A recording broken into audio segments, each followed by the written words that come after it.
Hey everybody, Ash Borland here, getting you ready to move. Today's topic we are going to discuss on this YouTube channel is cost of moving. Do you know how many people do not know what cost of moving is? It is crazy.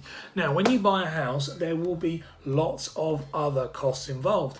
And you think about it, you think, I have my deposit, which is brilliant. You saved very, very hard. As a first-time buyer, as a home mover, you saved very, very hard and you accumulated that deposit.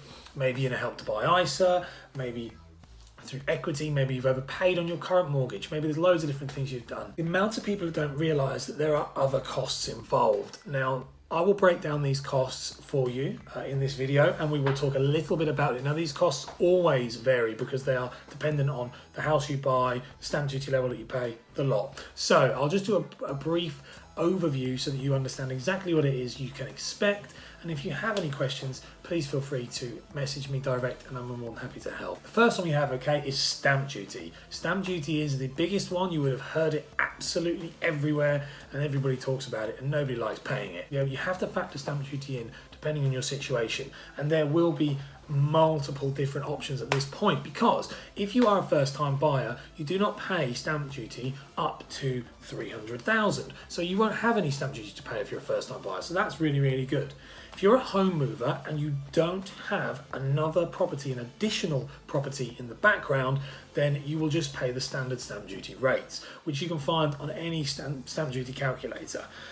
If you have a house in the background, you need to seek further advice because you could be liable to pay an increased 3% on top of the original stamp duty costs. So you do need to make sure, if you do have a buy-to-let in the background or another home, or your name is on the deeds of any family home that you know of, make sure you seek advice on that before you proceed any further. Legal fees, so solicitors, conveyancers, you'll hear them in different names and different words. You need to factor these in. If you are buying a house and selling your current property, you will need to factor in 2 legal fees because you need to pay for the legal work for selling it and also for buying your new house. That is always overlooked, and it's something that I used to get all the time when I was an estate agent. People would not factor in that they'd have to instruct the solicitor twice in order to act for them on both buying and selling. So make sure when you're doing that, guys, that you really do consider that. These fees will vary. Again, you need to get quotes locally. They'll vary anywhere, usually they can go from £500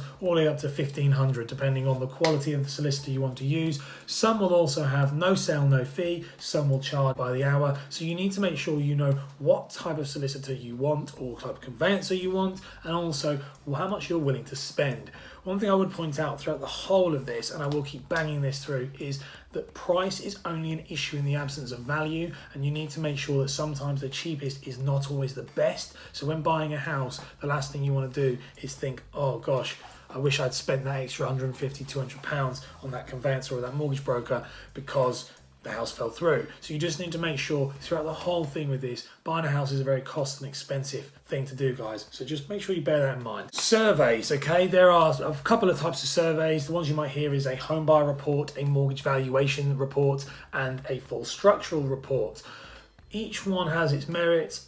You need to decide whether or not you want one or not. Now, I will do a whole separate video on surveys because they are a mammoth topic. However, what you need to understand with it is mortgage valuation report is purely to value the house and make sure the house is worth what the estate agent says it's worth and what you're paying for it. I've had it before where people got upset because it's been downvalued, and you have to make sure and remember that the lender is actually looking out for your best interest at this point. However, it does sting if it happens. Just speak to your broker and they'll be able to point you in the right direction. A home buyer report is a more comprehensive report that will give you a kind of overview of the condition of the house. It's what a lot of lenders will offer as an upgrade when applying for a mortgage. It's the middle ground. However, if you want all bells and whistles, then the full structural survey or full structural report is what you need. These things are expensive, so make sure that you know exactly why you want one before you get one, because a lot of people are walked down that route of taking it and they don't always need it.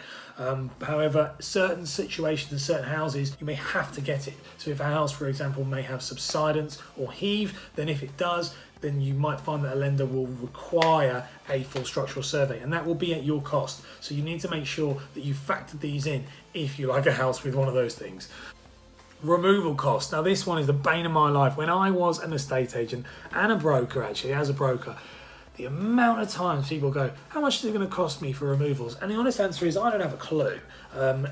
It can cost you literally nothing. I've had people who live next door and they roll their stuff over in a wheelbarrow and carry it, so it's free. And then I've had people who, moved down from Scotland and it was thousands of pounds. The man with the van route, or there's the full-blown removal company. You need to work that out as to what you want or need.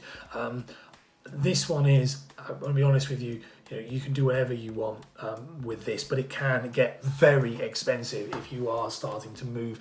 And it's all about geographical locations, really. A big one that I always say to people, okay, is, and this is really just more of a personal thing, is home repairs. Now, do you know how many people, if you move into a house, that house is not like a pair of shoes. You can't return it. You can't, if you don't like it.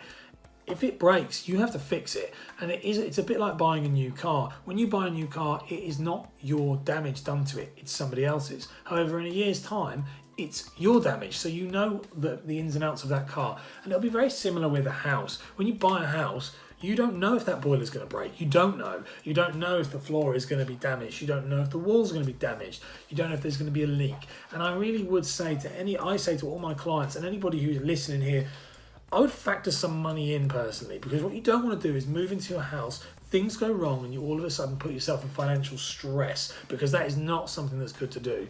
So I would definitely put some money aside, and that is up to you as to how much you want to do with that. But I put some money aside just to factor in any repairs or damage, that any repairs that need to be done. Another thing that I would do, and if you're a first-time buyer, this is where a big one, it's furniture and furnishing costs.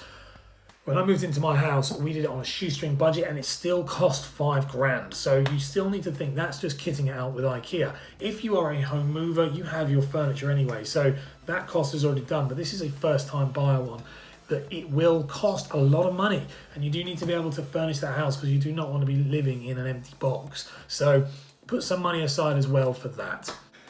Guys, I think that is everything, and to be honest with you, it was a longer video than I expected. It is not the most exciting of topics, it's not the most interesting of topics, but it is something you need to be aware of. If you want more information on buying a house, please follow me on Instagram or on Facebook. That is @AshBorland. Please follow me on there. On there we do a lot more bite-sized chunks of 60-second tips, so it will be a lot more bite-sized, a lot more punchy. The longer videos, which will be released once a week, is to help you understand a broader picture of buying a house. Guys, it's been great. This is my first video with this, so thank you very much, okay?